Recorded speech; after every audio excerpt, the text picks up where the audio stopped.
Cruris, I am back with a new mini blog. 11ই August আমার class ছিল। সকাল সকাল ঘুম থেকে উঠেই আমি বাহিরে চেক করছিলাম অ্যান্ড সেদিনের আকাশটা খুবই সুন্দর ছিল, বাট ওয়েদারে প্রচুর বাজে অবস্থা ছিল। তারপর ফ্রেশ হয়ে আমি একটু হাঁটাহাঁটি করেছি। দেন আম্মু আমাকে ডাক দিল, বললো যে তোমার সকালের নাস্তা রেডি, তুমি নাস্তা করে নাও।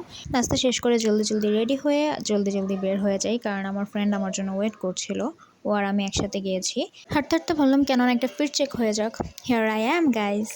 তারপর আমি আমার ফ্রেন্ডের সাথে মিট করে ও আর আমি একসাথে ইউনিতে চলে যাই। বাট আমাদের ডিপার্টমেন্ট আলাদা, দুজনেরই আলাদা আলাদা ডিপার্টমেন্ট। যাওয়ার সময় একসাথে গিয়েছি, বাট আসার সময় আমাকে একা আসতে হয়েছে, কারণ আমাদের দুজনেরই ক্লাস শেষ হয়েছে আলাদা টাইমে, যার কারণে একসাথে আসা হয়নি। এই যে আমার ডিপার্টমেন্ট, আমার ক্লাসরুমের অবস্থা খুবই বাজে, প্লিজ কেউ জাজ করো না। ইউনি যাওয়ার 10 থেকে 15 মিনিট পরে আমার ক্লাস শুরু হয়ে যায়। অ্যান্ড ফার্স্ট ক্লাস স্যার খুব বেসিক জেনারেল টপিক নিয়ে কথা বলছিল। তারপর আমি আর কোনো ক্লাসের ভিডিও নেইনি অ্যান্ড ক্লাস শেষ করে জলদি জলদি বাসার জন্য রওনা দিয়ে দিই। আজ এ পর্যন্তই, টাটা বাবাই, নেক্সট কোনো ভিডিওতে দেখা হবে।